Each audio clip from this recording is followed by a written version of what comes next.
बिस्मिल्लाहिर्रहमानिर्रहीम। अस्सलामु अलैकुम दोस्तों, उम्मीद आप सब खैर आफियत से होंगे। सुल्तान शमसुद्दीन अल्तमश पार्ट 14। इसी दौरान एक और वाकया भी पेश आया। हुआ यूं कि जिस वक्त सुल्तान जलालुद्दीन ने मंगोलों से बचने के लिए दरियाए सिंध में छलांग लगाई थी तो सुल्तान जलालुद्दीन के उमरा और वज़रा की कसीर तादाद तो वही मारी गई थी, मगर जो खुशकिस्मत बच गए थे उनमें से दो अशखास धक्के खाते फिरते फिराते सिंध के हाकिम नासिरुद्दीन कबाचा के पास पहुंच गए। उनमें से एक का नाम शमसुद्दीन और दूसरे का नाम मोहम्मद बिन हसन था। ये दोनों उमरा बड़े काबिल इंतहाई दानिश्वर थे, इसलिए कबाचा उनका बड़ा एहतराम करता था। शुरू में चूंकि कबाचा को सुल्तान जलालुद्दीन के बच निकलने की कोई उम्मीद न थी, इसलिए एक रोज बड़ी बेतकल्लुफी में किसी मौके पर वो सुल्तान जलालुद्दीन के बारे में शमसुद्दीन से कोई ऐसी बात कर बैठा था जो हद दर्जे काबिले एतराज थी। जब कुछ अरसे के बाद सुल्तान को मालूम हुआ कि उसके दो जानिसार उमरा नासिरुद्दीन कबाचा के दरबार में हैं, तो कबाचा को लिखा कि उन्हें बिला मजीद तवक्कुफ के उसके पास रवाना कर दिया जाए। जो ही सुल्तान का ये पैगाम नासिरुद्दीन कबाचा को मिला तो वो बड़ा फिक्रमंद हुआ और ये सोचने लगा कि अगर शमसुद्दीन ने सुल्तान को वो खास बात बता दी तो उसे लेने के देने पड़ जाएंगे। इसलिए सोच विचार के बाद ये शैतानी तजवीज उसके दिमाग में आई कि क्यों ना शमसुद्दीन को जहर देकर हलाक कर दिया जाए ताकि सुल्तान पर वो राज फाश ना हो सके। चुनाचे जहर देकर शमसुद्दीन का खात्मा करके दूसरे सालार मोहम्मद बिन हसन को नासिरुद्दीन कबाचा ने सुल्तान जलालुद्दीन की तरफ रवाना कर दिया। साथ ही मोहम्मद बिन हसन के जरिए नासिरुद्दीन कबाचा ने सुल्तान जलालुद्दीन को यह भी कहला भेजा कि शमसुद्दीन तबई मौत मर गया है। लेकिन मोहम्मद बिन हसन को कबाचा की कारिस्तानी का इल्म था, इसलिए उसने तमाम वाकयात मिनोअन सुल्तान जलालुद्दीन के गोश गुजार कर दिए। इसके अलावा मोहम्मद बिन हसन ने सुल्तान पर यह भी इंकशाफ किया कि सुल्तान के सालार अमीनुल मलिक के मंगोलों के हाथों कत्ल के बाद उसका बेटा और बेटी दोनों हवादिस के थपेड़े खाते वारिदे सिंध हुए थे। तो अमीनुल मलिक के बेटे कारन खान के कान में एक कीमती मोती था, जिसे देखकर एक धोबी का जी ललचाया और उसने उस यतीम लड़के यानी अमीनुल मलिक के बेटे कारन खान को कत्ल करके वो मोती कबाचा को बतौर तोहफा भेज दिया। मोहम्मद बिन हसन ने मजीद इंकशाफ ये भी किया कि खुदा ना तरस ने कातिल को सजा देने की बजाय उल्टा उसे इनाम अता किया और तोहफा कबूल कर लिया। सुल्तान जलालुद्दीन ने जब ये जुल्म सितम पर मबनी वाकया सुना तो गुस्से से कांप उठा और इरादा कर लिया कि नासिरुद्दीन कबाचा के खिलाफ लश्कर कशी करके उसे करार वाकई सजा दी जाए। दूसरी तरफ कबाचा भी गाफिल न था, जानता था कि सुल्तान को उसकी बातों का इल्म हो चुका है, लिहाजा सुल्तान जरूर उस पर हमलावर होगा। चुनाचे कबाचा ने भी 10,000 का एक लश्कर तैयार किया और सुल्तान जलालुद्दीन पर हमलावर हुआ। लेकिन उसकी बदकिस्मती के सुल्तान जलालुद्दीन के मुकाबले में उसे शिकस्त का सामना करना पड़ा और अपनी जान बचाने के लिए वो भाग खड़ा हुआ। नासिरुद्दीन कबाचा की शिकस्त के बाद सुल्तान ने पेशकदमी शुरू की और नहावदर के मकाम पर पहुंचा। यहाँ नासिरुद्दीन कबाचा का बेटा हुक्मरान था और बाप के खिलाफ बगावत करके खुद मुख्तार बन बैठा था। जब उसे सुल्तान की आमद का इल्म हुआ तो सुल्तान की खिदमत में तहाइफ रवाना करके इजहार इताअत किया और अपने एक सालार फखरुद्दीन को अपना जाननशी मुकर्रर करके खुद दूसरे मकाम की तरफ मुंतकिल हो गया। जब सुल्तान पेशकदमी करता हुआ आगे बढ़ा तो नहावदर के मकाम पर पहुंचा तो नासिरुद्दीन कबाचा के बेटे के नाइब फखरुद्दीन ने बड़े एहतराम के साथ सुल्तान को खुशामदीद कहा। सुल्तान ने चंद रोज वहां कयाम करके अपने लश्कर को सुस्ताने का मौका फराहम किया। उसके बाद उसने वहां से कूच किया और उच्च शहर का रुख किया। सुल्तान जलालुद्दीन की आमद का सुनकर उच्च शहर के लोग किलाबंद हो गए थे, इसलिए सुल्तान ने मुहासरे का हुक्म दे दिया। आखिर चंद दिन की खींचा तानी के बाद सुलह हो गई। चुनाचे उच्च को फतह करने के बाद सुल्तान जलालुद्दीन फिर आगे बढ़ा और अब वो ऐसे इलाके में पहुंच गया जो बराह रास्त सुल्तान शमसुद्दीन अल्तमश की अमलदारी में आता था। चुनाचे सुल्तान शमसुद्दीन अल्तमश को जब खबर हुई कि सुल्तान जलालुद्दीन अपने लश्कर के साथ उसकी अमलदारी में दाखिल हो गया है, तब यह अमल उसके लिए नाकाबिले बर्दाश्त था। चुनाचे शमसुद्दीन अल्तमश 1 लाख प्यादा लश्करी, 30,000 सवारों और 300 जंगी हाथियों के लश्कर के साथ दहली से निकला ताकि सुल्तान जलालुद्दीन पर हमलावर होकर उसे हिंदुस्तान से निकाल बाहर करे। चुनाचे दोनों लश्करों की सबसे पहले बराह रास्त नहीं बल्कि हरावल दस्तों के दरमियान झड़प हुई, जिसमें दोनों लश्करियों के काफी आदमी मारे गए। हरचंद के शमसुद्दीन अल्तमश की कमान में बहुत बड़ा लश्कर था और मुकाबलतन सुल्तान के लश्कर की तादाद बहुत कम थी और सुल्तान जलालुद्दीन का पहलू दबता था। लेकिन उसने मजीद खूनरेजी को नापसंद किया और सुल्तान से सुलह की सिलसिला जुम्बानी की। सुल्तान शमसुद्दीन अल्तमश ने आखिरकार सुल्तान जलालुद्दीन से सुलह कर ली। नीज ताल्लुकात को मजीद उस्तवार करने के लिए सुल्तान शमसुद्दीन अल्तमश ने अपनी बेटी का निकाह सुल्तान जलालुद्दीन से कर दिया। चुनाचे उस मार्के के बाद जब सुल्तान शमसुद्दीन अल्तमश अपने लश्कर को लेकर दहली की तरफ लौट गया तो सुल्तान शमसुद्दीन के दरबार में रहने के लिए सुल्तान जलालुद्दीन ने अपने 2 सरदार दहली की तरफ रवाना कर दिए। जब वो दहली पहुंचे तो उन्हें मालूम हुआ कि दहली के तमाम दरबारी और उमरा इस बात पर मुसिर हो रहे हैं कि एक बहुत भारी लश्कर जमा करके जल्द से जल्द चढ़ाई की जाए और जिस कदर मुमकिन हो सुल्तान जलालुद्दीन को हदूद हिंदुस्तान से बाहर निकाल दिया जाए। चूंकि सुल्तान जलालुद्दीन की हालत चंदा मजबूत न थी, साथ ही वो हिंदुस्तान के मुसलमान हुक्मरानों से टकराना भी नहीं चाहता था। सुल्तान जलालुद्दीन ने हिंदुस्तान में कमोबेश 2 साल बसर किए थे, लेकिन यहां भी उसे इत्मीनान से बैठना नसीब ना हुआ। हरचंद सुल्तान शमसुद्दीन अल्तमश ने अपनी लड़की सुल्तान जलालुद्दीन से ब्याह दी थी, लेकिन वो नहीं चाहता था कि उसके करबो जवार में ठहर कर अपनी हालत दुरुस्त करे। उन बातों से सुल्तान बहुत बददिल था। इसी असना में सुल्तान जलालुद्दीन को इत्तला मिल गई कि चंगेज खान खराबी सेहत की बिना पर वापस अपनी सरजमीनों की तरफ चला गया है। यह खबर किसी कदर हौसला अफजा थी। इसके अलावा सुल्तान जलालुद्दीन का छोटा भाई गयासुद्दीन पीर शाह इराक में अपने कदम जमाने में कामयाब हो गया था। चुनाचे उसके लश्करियों की दिली ख्वाहिश थी कि अगर सुल्तान जलालुद्दीन हिंद से वापस आकर लश्कर की कमांदारी संभाल ले तो मुमकिन है बिगड़ी हुई हालत किसी हद तक सुधर जाए और मंगोलों को मुसलमानों की सरजमीनों से निकाल बाहर किया जाए। चुनाचे उन हालात को सामने रखते हुए सुल्तान जलालुद्दीन करमान के रास्ते से इराक की तरफ रवाना हो गया था। सुल्तान जलालुद्दीन के हिंदुस्तान की सरजमीनों से निकलकर इराक की तरफ चले जाने से नासिरुद्दीन कबाचा ने फिर परपुर्जे निकालने शुरू कर दिए। एक खासे बड़े लश्कर के साथ वो हरकत में आया और सुल्तान शमसुद्दीन अल्तमश के बहुत से इलाकों पर कब्जा करके बैठ गया। जब सुल्तान शमसुद्दीन अल्तमश को उन वाकयात की इत्तला हुई तो वो एक जर्रार लश्कर के साथ दहली से निकला ताकि नासिरुद्दीन कबाचा को उसके किए की सजा दे। चुनाचे मंसूरा शहर के नवाह में दरियाए चनाब के किनारे दोनों लश्कर एक दूसरे के सामने सफ आरा हुए। इस बार नासिरुद्दीन कबाचा को बड़ी उम्मीद थी कि वो सुल्तान शमसुद्दीन अल्तमश को शिकस्त देने के बाद उन इलाकों पर अपना कब्जा बरकरार रखने में कामयाब रहेगा जिन इलाकों पर वो कब्जा कर चुका था, जो इलाके असल में सुल्तान शमसुद्दीन अल्तमश के थे। दरियाए चनाब के किनारे दोनों लश्कर अपनी सफ़ें दुरुस्त करने लगे थे। हस्बे साबिक सुल्तान ने वस्ती हिस्से यानी कल्ब अपने पास रखा और अपने नायब वजीर ख्वाजा मुहज्जब को अपने नायब के तौर पर मुकर्रर किया। लश्कर के दाएं पहलू की कमांदारी इज़ुद्दीन के हाथ में थी और सैफुद्दीन कोची उसकी नियाबत कर रहा था। लश्कर के बाएं पहलू पर अलाउद्दीन जानी को कमांदार मुकर्रर किया गया था और दूसरा बड़ा सालार कबीर खान उसकी मदद के लिए उसके साथ था। यह लश्कर के 3 हिस्से थे और लश्कर का चौथा हिस्सा मुकदमतुल जैश पर मुश्तमिल था जिसकी कमांदारी कजला खान के हाथ में थी, इसलिए कि सुल्तान ने कजला खान को पहले ही अपने मुकदमतुल जैश का सालार मुकर्रर कर रखा था। उसके साथ ही सुल्तान ने कजला खान को मुकदमतुल जैश के साथ अपने पड़ाव के अंदर मुकर्रर किया था ताकि वो उस वक्त दुश्मन पर जरब लगाए जब जंग की भट्ठी अपने अरूज पर आ जाए, ताकि जंग को फैसला कुन अंजाम तक पहुंचाया जाए। चुनाचे कुछ देर तक सफ़ें दुरुस्त होती रहीं।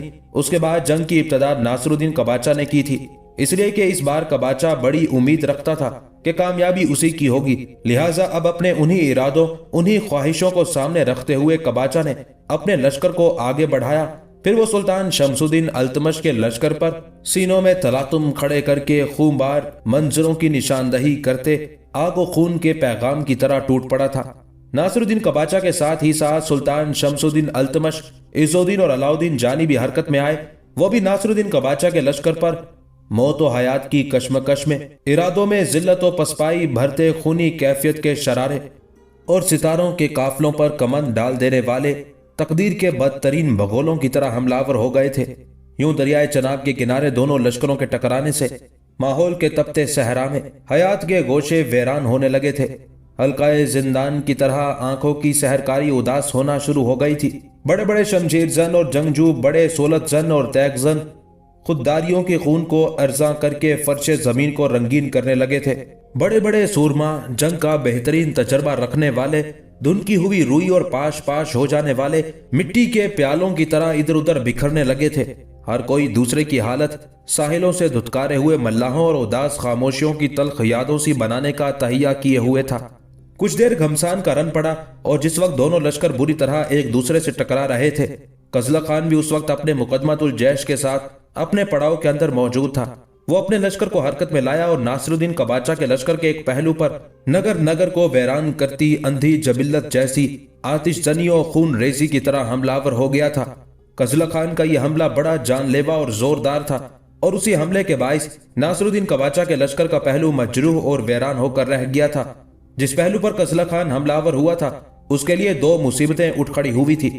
ایک، سامنے سے بھی اس پر ضرب پڑ رہی تھی، اور پہلو سے جب قزلہ خان نے حملے شروع کیے تو ناصر الدین قباچہ کے لشکر کے اس پہلو کو ایک طرح سے لمحوں کے اندر قزلہ خان نے روند کر رکھ دیا تھا، اور اس پہلو کے لشکری اب اپنی جانیں بچانے کے لیے لشکر کے دوسرے حصوں کی طرف کھسکنا شروع ہو گئے تھے، جس کی وجہ سے ناصر الدین قباچہ کے لشکر کے اندر ایک ہلکی سی ہلچل اور افراتفری سی اٹھ کھڑی ہوئی تھی۔ ناصر الدین قباچہ جو اس وقت اپنے لشکر کے وسطی حصے میں تھا، یہ صورتحال دیکھتے ہوئے چونکا، چنانچہ اس نے اپنے لشکریوں کو للکارتے ہوئے اور انہیں مختلف انعامات کا لالچ دیتے ہوئے للکارا، اور ان کی ہمت بڑھاتے ہوئے اس نے انہیں زوردار حملے کرنے کا حکم دیا اور انہیں اپنی فتح اور کامیابی کا یقین دلایا۔ ناصر الدین قباچہ کے اس طرح للکارنے پر واقعی اس کے لشکری نوحہ کرتے وقت میں گرسنگی اور فاقہ کشی کے عذاب جوش مارتے کرب میں سسکیاں بھرتی ہواؤں کی طرح حملہ ہوتے ہوئے اپنے حملوں میں شدت اور تیزی پیدا کرنے لگے تھے۔ دوسری طرف سلطان شمس الدین التمش کے پکارنے پر اس کے لشکری بھی ناصر الدین قباچہ کے لشکر پر ظلمت بھرے لمحوں کی طرح ضربے لگا رہے تھے۔ آخر وقت کی آنکھ نے دیکھا کہ سلطان شمس الدین التمش کے مقابلے میں ناصر الدین قباچہ کے لشکر کی حالت بڑی تیزی سے کڑوے حلق، تلخ ذائقوں، خوف بری تاریکیوں، کٹی کٹی صداؤں اور کرچی کرچی آوازوں سے بھی زیادہ ابتر ہونا شروع ہو گئی تھی۔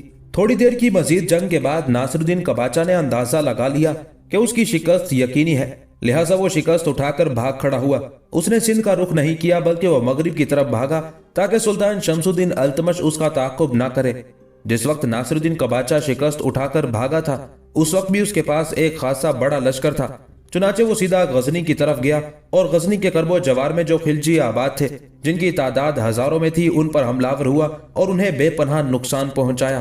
اس طرح سلطان شمس الدین التمش کے ہاتھوں ناصر الدین نے جو شکست کھائی تھی اس کا غصہ جا کر ناصر الدین قباچہ نے غزنی کے قرب و جوار میں خلجیوں پر جان نکالا تھا۔ یوں کچھ عرصے کے لیے سلطان شمس الدین التمش نے ناصر الدین قباچہ کو اپنے خلاف کاروائیاں کرنے سے روک دیا تھا۔ اجودھیا شہر کے مہاکال مندر میں ایک روز دونوں بڑے پنڈت مادھو راؤ اور منگل دیو بیٹھے کسی موضوع پر گفتگو کر رہے تھے کہ ہندوستان میں کرامتا کا سربراہ کور ان کے پاس آیا۔ اس نے مہاکال مندر کے اندر ہی قیام کر رکھا تھا اور اب مندر کے اندر اس کے حمایتیوں کی تعداد ہزاروں تک جا پہنچی تھی، جن میں سے کچھ نے مندر کے اندر اور کچھ نے گرد و نواح میں قیام کر رکھا تھا۔ چنانچہ کرامتیوں کے سربراہ کور کو دیکھتے ہوئے مادھو راؤ اور منگل دیو دونوں اپنی جگہ پر اٹھ کھڑے ہوئے۔ کور جب ان کے پاس آ کر بیٹھا تب وہ دونوں بھی بیٹھ گئے۔ پھر کور ان دونوں کو مخاطب کر کے کہنے لگا، دونوں عزیز ساتھیوں، سب سے پہلے تو میں تم دونوں کا بے حد شکر گزار اور ممنون ہوں کہ تم نے جو یہ مسکن مہیا کیا۔ اب میرے ساتھیوں کی تعداد ہزاروں تک پہنچ گئی ہے، جس میں سے کچھ نے اس مندر اور اس کے تہہ خانوں میں قیام کر رکھا ہے اور کچھ اس کے گرد و نواح میں ہے۔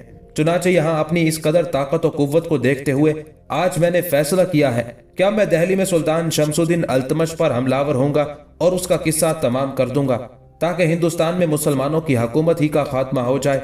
میرے ساتھیوں، اگر ایسا ہو جاتا ہے تو پھر ہم کرامتی حسب سابق ایک بار پھر ملتان میں اپنی حکومت قائم کرنے میں کامیاب ہو جائیں گے۔ یہاں تک کہنے کے بعد کور جب خاموش ہوا تب اس کی طرف غور سے دیکھتے ہوئے منگل دیو خدشات بھری آواز میں بولا، اگر ایسا نہ ہو سکا تو پھر یہ بھی سوچو اس کا انجام کیا ہوگا۔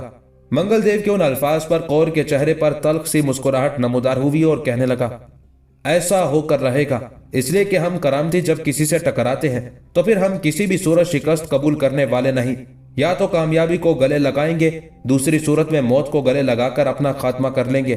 لہٰذا میں تم سے کہوں کہ سلطان شمس الدین التمش کا خاتمہ کرنے میں ہم ضرور کامیاب ہو جائیں گے، اور اب یہ ہمارا مدعا اور یہی ہمارا مقصد ہے۔ کور جب خاموش ہوا تب مادھو راؤ بڑے غور سے اس کی طرف دیکھتے ہوئے کہنے لگا، تو میرے عزیز، جب تم دہلی میں سلطان شمس الدین التمش پر حملہ آور ہو تو پھر وہاں ایک ہمارا بھی کام کرنا۔ کیسا کام؟ کور نے چونکتے ہوئے پوچھ لیا تھا۔ اس پر مادھو راؤ گلا صاف کرتے ہوئے کہنے لگا، میرے عزیز سن، دہلی شہر میں ایک بہت بڑا تاجر ہے، نام اس کا جمال الدین ہے۔ اس کی بیوی اور اس کا خاندان کبھی ہندو تھا، چنانچہ جمال الدین کی بیوی کے خاندان نے اسلام قبول کیا، جس کا ہمیں بے حد دکھ اور غم ہے۔ मैं चाहता हूं कि तुम जमाल उद्दीन और उसकी बीवी को ऐसा चरका लगाओ जो जिंदगी भर उनके लिए एक नोहा और ऐसा जख्म बना रहे जो कभी मुंदमिल ना हो। माधुराव जब खामोश हुआ तब गौर से उसकी तरफ देखते हुए कौर बोल उठा, माधुराव, मैं तुम्हारा मतलब नहीं समझा कि तुम क्या कहना चाहते हो। मुझे पहेलियां ना बुझवाओ, इधर उधर से घुमाकर गुफ्तगू ना करो। जो कुछ कहना चाहते हो साफ कहो। मैं तुमसे वादा करता हूं कि दिल्ली में अगर तुम्हारा कोई काम है तो तुम्हारी खातिर उसे जरूर कर गुजरूंगा।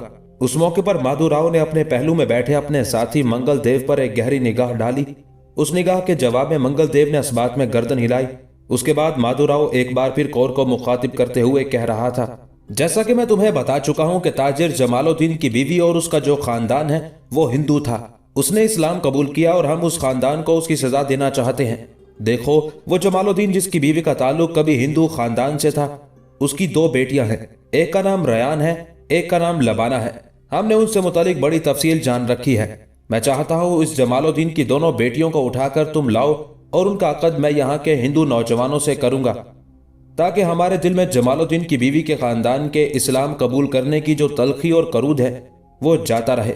मैं तुमसे ये भी कहूँ कि इस जमालुद्दीन की दोनों बेटियां और बेटा हर रोज शाम से कुछ पहले दिल्ली के नवाह में घुड़ दौड़ के लिए निकलते हैं। मैं चाहता हूं कि जब तुम दिल्ली में सुल्तान शमसुद्दीन अल्तमश पर हमलावर हो तो अपने कुछ साथी ऐसे मुकर्रर करना जो इस ताजिर जमालुद्दीन की बेटियों को उठाकर यहाँ मंदिर में ले आए। अगर तुम ऐसा करते हो तो हम समझेंगे कि यह तुम्हारा हम पर ऐसा एहसान होगा जिसे कम अज कम मैं और मंगल देव कभी फरामोश ना कर पाएंगे। यहां तक कहने के बाद माधुराव खामोश हो गया। साथ ही मंगल देव और माधुराव दोनों जवाब तलब से अंदाज में कौर की तरफ देखने लगे थे। उस मौके पर कौर के चेहरे पर मुस्कुराहट नमूदार हुई। फिर कहने लगा, तुम दोनों ने मेरे जिम्मे काम भी लगाया है तो कौन सा, हल्का फुल्का और कम तर किस्म का। तुम फिक्रमंद ना हो, तुम्हारा ये काम होकर रहेगा। यहां तक कहने के बाद कौर रुका। उसके बाद अपनी बात को आगे बढ़ाते हुए वो कह रहा था, अब मैं तुम दोनों के पास इसलिए आया हूं कि मैं चंद रोज तक महाकाल के मंदिर से गायब रहूंगा। मैं अपने उन साथियों से तो सलाह मशवरा कर चुका हूं जिन्होंने इस वक्त मंदिर के अंदर कयाम कर रखा है, और जो मेरे साथी उज्जैन शहर के नवाह में इधर उधर फैले और बिखरे हुए हैं, रिहाइश रखे हुए हैं, उनसे भी राब्ता करके इस मुहिम से मुतालिक मशवरा करूंगा और फिर इस मामले को आखिरी शक्ल देने के बाद मैं अल्तमश का किस्सा पाक कर दूंगा। मैंने पहले इरादा किया था कि शमसुद्दीन अल्तमश का खात्मा करने के लिए हम करामतियों की जो मुहिम दिल्ली की तरफ रवाना होगी उसकी कमानदारी मैं खुद करूंगा, लेकिन मेरे साथी मुझे ऐसा करने से रोक रहे हैं। वो चाहते हैं कि मैं यहीं कयाम करके सारे काम की निगरानी करूं और अपनी तरफ से किसी को नाइब मुकर्रर करके शमसुद्दीन अल्तमश पर हमलावर होकर उसका किस्सा पाक कर दूं। चुनाचे अब मैं अपने उन साथियों से भी मशवरा करूंगा जो उज्जैन शहर के नवाह में पड़े हुए हैं, और उनसे मशवरे के बाद फिर मैं अपना खुद नाइब मुकर्रर करूंगा और वो चंद हजार करामतियों को लेकर दिल्ली का रुख करेगा। मेरे सारे साथी भेस बदल कर जाएंगे और सुल्तान शमसुद्दीन अल्तमश पर उस वक्त हमलावर होंगे जब वो मस्जिद के अंदर नमाज के लिए खड़ा होगा, और मैं तुम्हें यकीन दिलाऊं कि जब ऐसा होगा तो शमसुद्दीन अल्तमश किसी भी सूरत बच नहीं सकेगा। उसके साथ ही कौर उठ खड़ा हुआ और माधुराव और मंगल देव की तरफ देखते हुए कहने लगा, मेरा घोड़ा इस वक्त मंदिर से बाहर खड़ा है, मेरे साथ मेरे 5 साथी भी जाएंगे, वो भी बाहर खड़े हैं। मैं अब जाता हूं, चंद रोज मैं तुम्हारे पास नहीं आ सकूंगा। इस पर माधुराव और मंगल देव दोनों उठ खड़े हुए, गले लगाकर कौर से मिले। उसके बाद कौर महाकाल मंदिर से निकल गया था। नासिरुद्दीन कबाचा को दरियाए चनाब के किनारे शिकस्त देने के बाद सुल्तान शमसुद्दीन अल्तमश को बंगाल की तरफ मुतवज्जे होना पड़ा। बंगाल का हाकिम पहले महमूद खिलजी था, बड़ा दलेर, बड़ा शुजा और मुसलमानों का बड़ा हमनवा और खैर ख्वाह था। सुल्तान कुतुबुद्दीन ऐबक के दौर से लेकर बाद तक उसने मुसलमानों की बेहतरी के लिए बहुत काम किए और सलातीन दिल्ली का फर्मा बरदार और मुखलिस बनकर रहा। चुनांचे जब सुल्तान महमूद खिलजी फौत हो गया तो उसके बाद उसका बेटा गयासुद्दीन उन इलाकों का हुक्मरान हुआ। यह शख्स अजीबो गरीब इंसान था। जब यह तख्त नशीन हुआ तो तख्त नशीनी की रस्म के बाद इस गयासुद्दीन ने तमाम ओहदे अपने तजर्बेकार अमीरों में तकसीम किए और उनसे कहा कि मैंने अपने बाप सुल्तान महमूद खिलजी के अहद हुकूमत में पूरे 24 साल तक लश्कर कशी की है। उस जमाने में मेरा बहुत सा वक्त मैदान जंग में ही गुजरा है, लिहाजा मेरी आसाइश का वक्त है। मुझे यह सल्तनत जो अपने बाप से तरका में मिली है, मैं इसमें मजीद तोसी का ख्वाहिशमंद नहीं, इस पर काने रहूंगा, इसकी हिफाजत करूंगा। इसके बाद वो ऐशो इशरत में मशगूल हो गया और हुक्म दिया कि ऐशो इशरत का जो सामान मुहैया हो सके फराहम किया जाए। इसके बाद गयासुद्दीन के हरम में बहुत सी खूबसूरत और परी चेहरा कनीजें जमा की गई। कोई उनमें से साज बजाने में महारत रखती थी, कोई फने रक्स में बेमिसाल थी और कोई दूसरा कस्बे हुनर जानती थी। इन कनीजों की तादाद में रोज बरोज इजाफा होता गया। थोड़े ही अरसे में बादशाह के हरम में 10,000 के करीब कनीजें और राजाओं की बेटियां जमा हो गई। इसके अलावा गयासुद्दीन ने बहुत से राजाओं और अमीरों की बेटियों को ओहदे अता किए। जिस तरह शाही हरम के बाज़ उमरा में ओहदे तकसीम किए जाते थे, इसी तरह हरम के अंदर भी यही तरीका इख्तियार किया गया। इन औरतों में से किसी को वकील, वजीर, दबीर, वकाए नवीस मुकर्रर करता रहा और किसी को सदर, मुदर्रिस, हकीम, नदीम, मोहतसिब, मुफ्ती, हाफिज और मौजिन बना दिया गया। इस तरह से कनीजों को हुनर और फन की तालीम दिलवाई गई। ये कनीजें मुख्तलिफ कामों मसलन तीरगरी, मखमल बाफी, कमानगरी, कोजागरी, शमशीर जनी और चौबदाबाजी में माहिर थी और हरम में ये इस किस्म के कामों में मसरूफ रहती थी। इसके अलावा इस गयासुद्दीन ने 500 तुर्की कनीजों को मर्दाना लिबास पहनाकर तीरंदाजी और नेजाबाजी की तालीम दिलवाई। उस जमात को सिपाही सलफ का लकब दिया और शाही लश्कर के मेमना में दाखिल किया। इसी तरह उसने 500 हबशी कनीजों को भी शमशीरबाजी और दूसरे अस्करी आलूम में तरबियत दी और उन्हें अपने लश्कर के मैसरा के हिस्से में शामिल कर दिया। एक काम उसने ये भी किया कि हरम सरा में उसने एक बाजार तामीर कराया और हुक्म दिया कि बाजार में तमाम चीजें उन्हीं कीमतों पर फरोख्त की जाए जिन कीमतों पर शहर में फरोख्त होती हैं। बूढ़ी और बदशक्ल औरतों को शाही हरम सरा में दाखिल नहीं होने दिया जाता था और न ही वो किसी खिदमत पर फाइज रह सकती थी। अगर इत्तेफाक से कोई ऐसी औरत शाही हरम में आ जाती तो उसे बादशाह के सामने नहीं जाने दिया जाता था।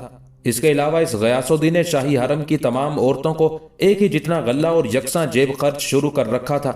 हर औरत ख्वाह बहुत खूबसूरत हो या कबूल सूरत, मनसबदार हो या गैर मनसबदार, उसे 2 मन गल्ला दिया जाता था। जिन औरतों और कनीजों को बादशाह उनके हुस्न और खूबसूरती की वजह से ज्यादा पसंद करता था, उनको भी रोजेना दूसरी औरतों के बराबर ही दिया जाता था। लेकिन उनसे दूसरी औरतों की मुराद ज्यादा थी। मसलन ये कि उन्हें तलाई और मुरस्सा जेवरात और दीगर गिरां कदर अशिया मरहमत की जाती थी। ये सारे काम अंजाम देने के बाद इस गयासुद्दीन को एक और तहरीक उठी। एक रोज यही सुल्तान गयासुद्दीन अपने मुकर्रबीन के अंदर बैठा हुआ था तो उन्हें मुखातिब करके कहने लगा, मेरे हरम में कई हजार औरतें हैं, अगरचे उनमें हुस्न और जमाल की कमी नहीं और एक से एक औरत मेरे सामने रहती है, लेकिन जिस हुस्न को मेरी निगाहें ढूंढती हैं वो मुझे आज तक नहीं मिला। काश मुझे कोई ऐसी सूरत मिल जाती जिससे मेरे दिलो निगाह मुतमईन हो जाते। कहते हैं उस मौके पर एक मुकर्रिब ने बादशाह से कहा, जो लोग औरतों की फराहमी पर मामूर हैं वो अकल के कच्चे हैं, उन्हें ये इल्म ही नहीं कि हुस्न क्या है। इस वजह से अब तक वो आपको मुतमईन करने से कासिर रहे हैं। अगर ये खिदमत मेरे सपुर्द की जाए तो मुमकिन है मैं आपकी पसंद के मवाफिक कोई औरत। चुनाचे सुल्तान गयासुद्दीन ने उस दरबारी से पूछा, तुम्हारे नजदीक हुस्न का क्या मयार है? इस पर वो दरबारी बिला तवक्कुफ गयासुद्दीन को मुखातिब करके कहने लगा, मेरे नजदीक हुस्न का कमाल ये है कि अगर हसीन के जिस्म का एक हिस्सा नजर आ जाए तो देखने वाला उस हिस्से के हुस्न में इतना महव हो जाए कि उसको दूसरे हिस्सों को देखने की तमन्ना ही ना रहे। यहाँ तक कहने के बाद वो मुकर्रिब रुका, फिर अपनी बात को आगे बढ़ाता हुआ वो कह रहा था, मसलन अगर कोई शख्स किसी हसीन का कामत देखे तो उस पर इस हद तक फरेफ्ता हो जाए कि फिर हसीन का चेहरा देखने से बेनियाज हो जाए। कहते हैं गयासुद्दीन को ये तारीफ बहुत पसंद आई और उसने अपने उस दरबारी के ज़ौक़े जमाल को सराहा और उसे इजाजत दे दी कि वह उसके लिए मयारी हुस्न को तलाश करे। चुनाचे कहते हैं कि उस दरबारी ने तमाम ममालिक महरूसा का सफर किया और सारे मुल्क का कोना कोना छान मारा, लेकिन उसे कोई औरत हस्बे ख्वाहिश दस्तयाब ना हो सकी। आखिर वो दरबारी मायूस होकर वापिस आ गया। इत्तेफाक से एक रोज उस दरबारी ने एक लड़की को देखा जो खरामा खरामा जा रही थी। उस लड़की का कद और तर्ज रफ्तार बड़ी दिलकश थी। दरबारी ने उसे देखा और बहुत खुश हुआ, और जब लड़की से उसका सामना हुआ तो उसकी खुशी की कोई इंतहा ना रही, क्योंकि वो जिस सूरत का तसव्वुर किए हुए था उस लड़की से वो लड़की 1000 गुना ज्यादा खूबसूरत थी। चुनाचे उस दरबारी ने जिस तरह भी हो सका उस लड़की को हासिल कर लिया और बादशाह की खिदमत में पेश कर दिया। बादशाह उस लड़की को देखकर बहुत खुश हुआ और उसने लड़की के हुस्न और जमाल और दरबारी की नजर इंतखाब की बेहद तारीफ की। दरबारी ने बादशाह से कहा कि मैंने इस लड़की को कई हजार में खरीदा है। दरबारी उस लड़की को चोरी छुपे अगवा करके लाया था। उस पर उसने कोई रकम खर्च ना की थी, लिहाजा उस लड़की के माँ बाप बड़े परेशान थे। लड़की की तलाश में वो बड़े सरगर्दा थे। आखिर उन्होंने पता चला लिया कि लड़की कहाँ है। चुनाचे लड़की के माँ बाप बादशाह से फरियाद करने के लिए आए। एक रोज जबकि गयासुद्दीन की सवारी गुजर रही थी तो उन लोगों ने रास्ते में खड़े होकर फरियाद की। बादशाह ने उसी वक्त अपनी सवारी रोक ली और उसी मकाम पर बैठकर उलमा को अपनी खिदमत में तलब किया। उलमा जब आ गए तो सुल्तान गयासुद्दीन ने उनसे कहा, मुझ पर शरई हुक्म जारी किया जाए। दाद ख्वाहों ने जब ये सूरत हाल देखी तो उन्होंने कहा, हमारा मंशा ये था कि लड़की अगर अगवा करने वाले के पास होती तो उसे सजा दी जाती, लेकिन अब जबकि लड़की आपके पास है तो हमें कोई शिकायत नहीं है, बल्कि अमर हमारे लिए बाइसे फख्र है اور ہم آپ کی ممنون ہیں کہ آپ نے ہمیں اس قابل سمجھا۔ یہ سن کر بادشاہ نے علماء سے کہا، اگرچہ لڑکی کے والدین کے اس بیان کے بعد وہ لڑکی مجھ پر مباح ہو گئی ہے، لیکن ایام گزشتہ کی تلافی میں جو حکم شرعی ہوا اسے پورا کرو، خواہ اس سلسلے میں مجھ کو قتل ہی کیوں نہ کرنا پڑے۔ علماء نے کہا، جو کام نادانستہ طور پر عمل میں آ جائے وہ معافی کے قابل ہوتا ہے اور کفارہ اس کی تلافی ہو سکتی ہے۔ اس واقعے سے غیاث الدین بہت شرمندہ ہوا اور اس نے حکم دے دیا کہ آئندہ سے تمام اشخاص عورتوں کی فراہمی کا کام بند کر دیں۔ یہ غیاث الدین شکار میں بڑی دلچسپی لیتا تھا۔ اس نے بہت سے ہرن خانے بنوائے اور ان میں انواع و اقسام کے جانور و پرندے جمع کیے۔ بادشاہ عورتوں کو ہمراہ لے کر سوار ہوتا اور ہرن خانوں میں ہرن کا شکار کیا کرتا تھا۔ اس طرح غیاث الدین کا سلطنت کے امور میں کوئی دھیان اور توجہ نہ تھی۔